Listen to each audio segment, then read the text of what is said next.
Right guys, welcome back to the channel. I know it's been a while since you've seen my face. I haven't actually looked at the Forex markets for literally like 3 months now. It's been a very long time. So I thought, I was kind of brainstorming, I was like, I want to get back to the channel. I'm sure everybody has, as you know, missed me and wanted to see me back on here, hopefully. So I thought, why not just think of a video to do, get myself back on here. And I thought, rather than making it really detailed and insightful, probably not the best approach given I've been away for 3 months. I thought, let's just go back to the basics. I'm just going to analyze a market. And I have not even looked at this before. I've not analyzed the market in 3 months. I've not kept up with Euro USD at all. So this could either go extremely well, and it's insightful for you guys, and you're like, yeah, we've missed you, get back, or it's going to go shockingly bad, and you're going to say, you know what, mate, keep this break indefinite. No way. Was that Sky? We've got an office dog. But yeah, we're gonna do a little bit of analysis, okay? And I'm assuming you guys should all know, if you're watching this video, that we always start doing a top-down analysis, which pretty much means that we start at the higher time frames to understand the overall movement of the market before then step by step breaking it down fractally so that we can have the overall bias dictating every other piece of analysis we do. Because ultimately, price will always be following order flow from a higher time frame.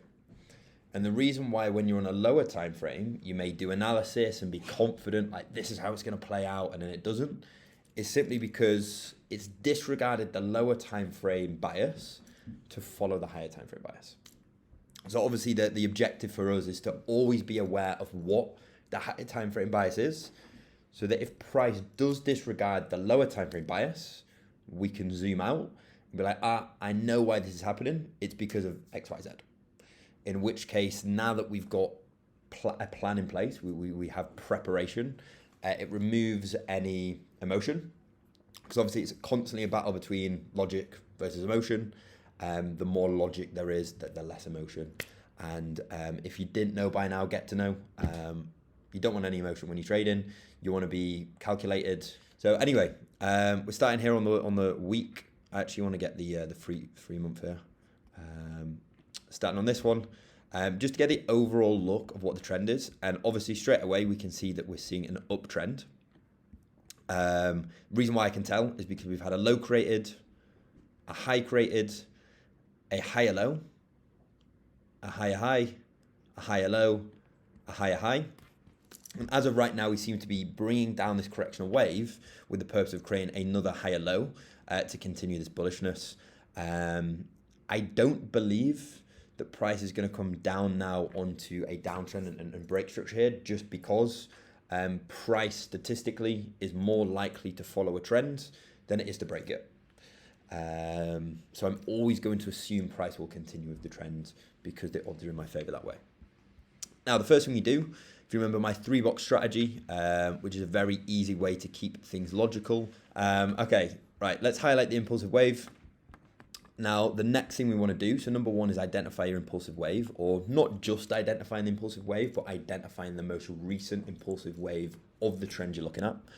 I'm then going to look down into where are my order blocks, okay? Where do the orders remain? Now, obviously, straight away, what catches my eye is this movement down here at the bottom, where obviously for the market to reverse to cause this impulsive wave, what we've had is we've had an accumulation, okay?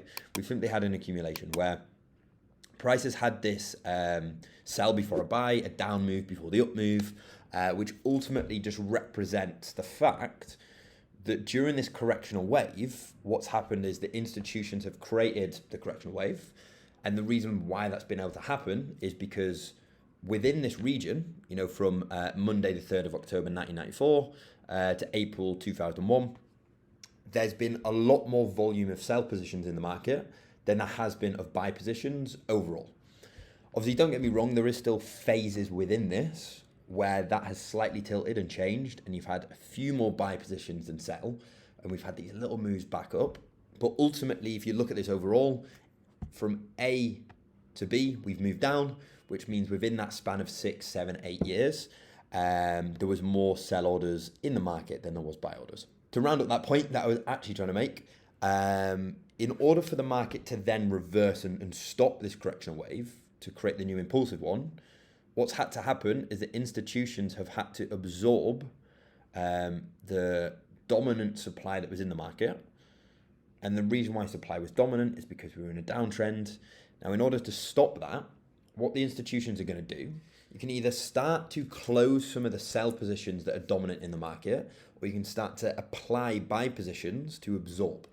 So what this is a case of doing, and you guys probably remember from a lot of the old video I used to do, I see the market as like a reference of a balancing scale, okay? Of like the old school balancing scales, where it's sat like this. You've got kind of 2 cups on each side. When one becomes heavier, it pulls the cord.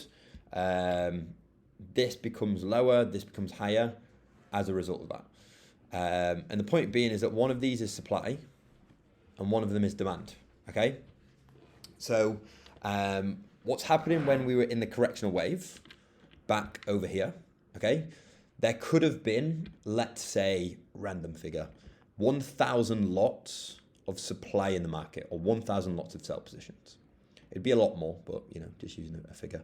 And then on the flip side, we maybe had, I don't know, 600 lots of demand. Obviously, in order to curve the market off or slow the market down, we can do 2 things. We can add more demand by executing more buy positions, or we can remove more supply from closing current sell positions. Or you can do both together, which is exactly what they do. So what they're going to do is they're probably going to close some sell positions to bring this down to, say, 750. Okay? They're then going to open some buy positions to bring this to that halt. And obviously, it's never like straightforward. It's never the fact that they can perfectly predict there's going to be this amount of lots and execute it efficiently and precisely, which is why it's not just one quick stop. Which is why it does kind of play around in the area for a while, because we've got an accumulation going on. If you don't know what an accumulation is, there's videos about it on the channel. But what's happening is, during this period here where we've held for a while, what's basically happened is there's this fight between supply and demand. The balancing scales are fighting because the institutions are trying to balance it perfectly. They're trying to slowly keep removing supply and closing sell positions, whilst also adding demand and opening buy positions. And it's kind of this little fight back and forth, okay? Eventually what will happen is they will accumulate, they'll manipulate people out of the market, and eventually the roles reverse. You'll have 1,000 lots in demand and 600 lots in supply, which then ultimately causes the reversal and causes the uptrend to be formed,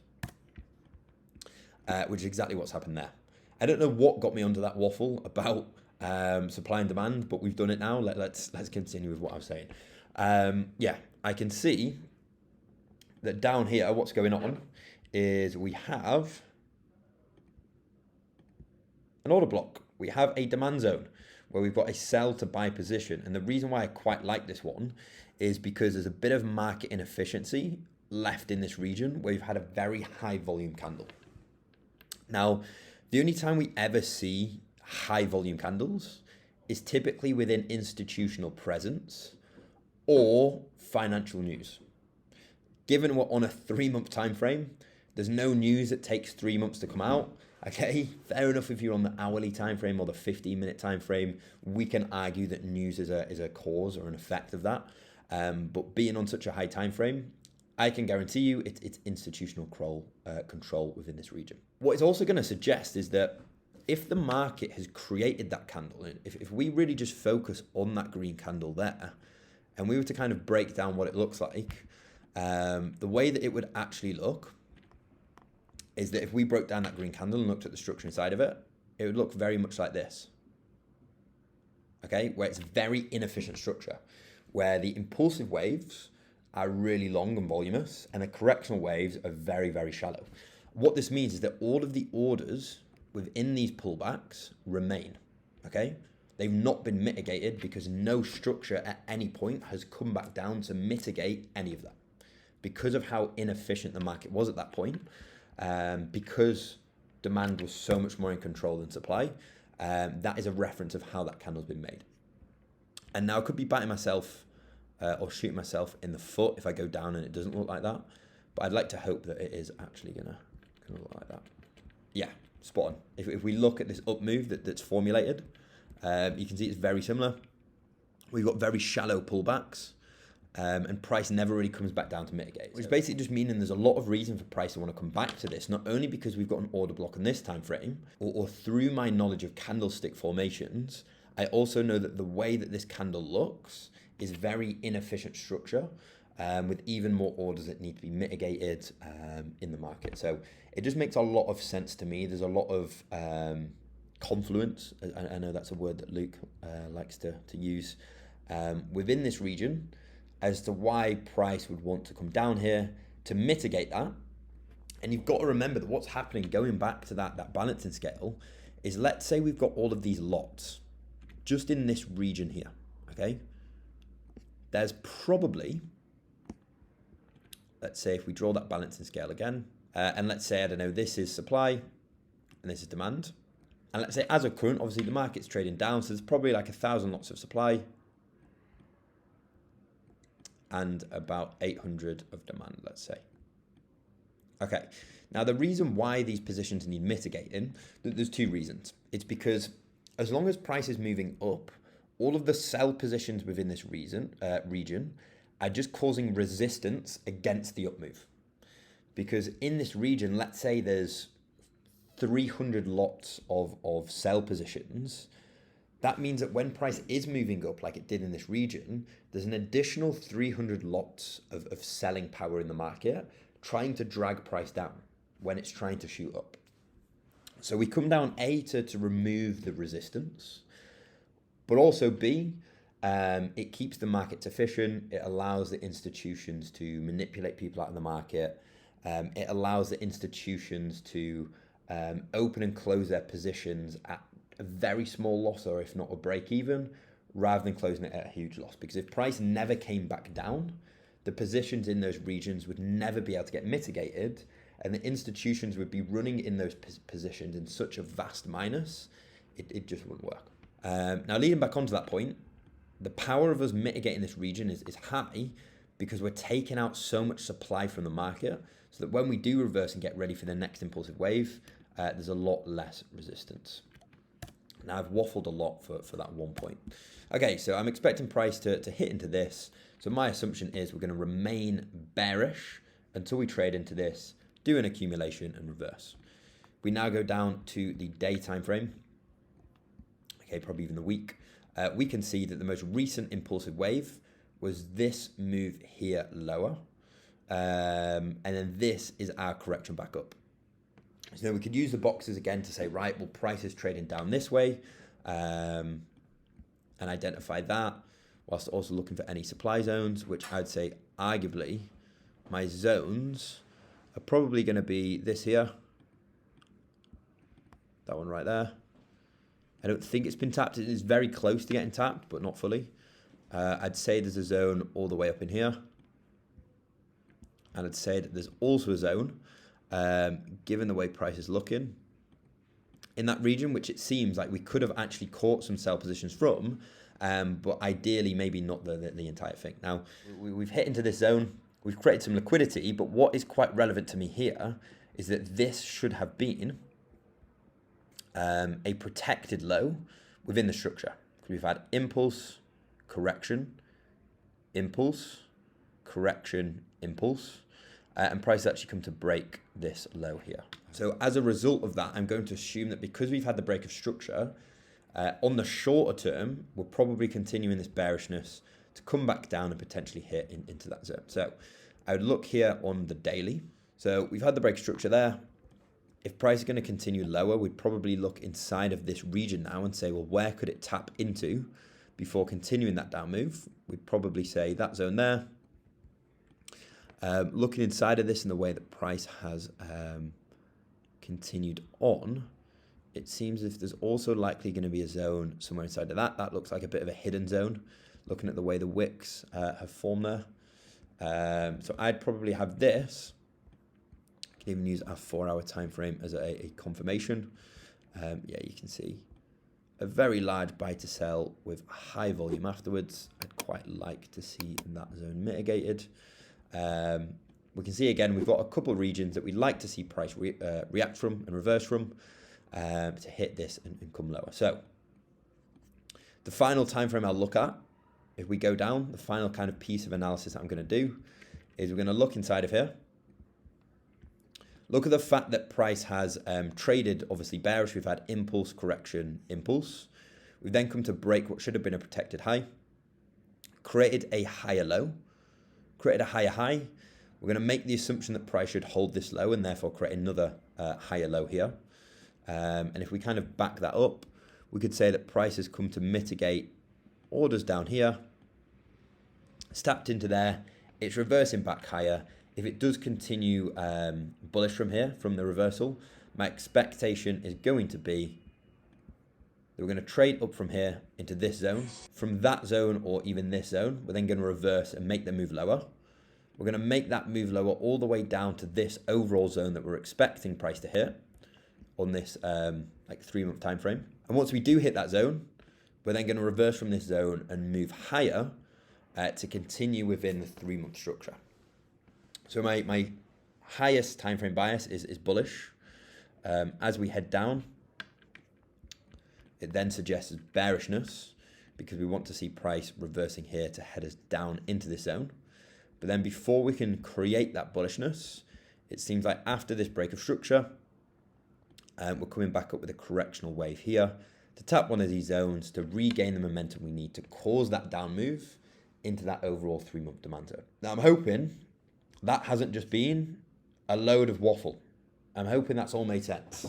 I kind of went on about 4 different rants and tangents in that video. It was meant to be analysis, and I've just gone on like 4 mini topics. Luke's laughing at me in the background, absolutely himself, because it was meant to be a video of my analysis, and I've just waffled.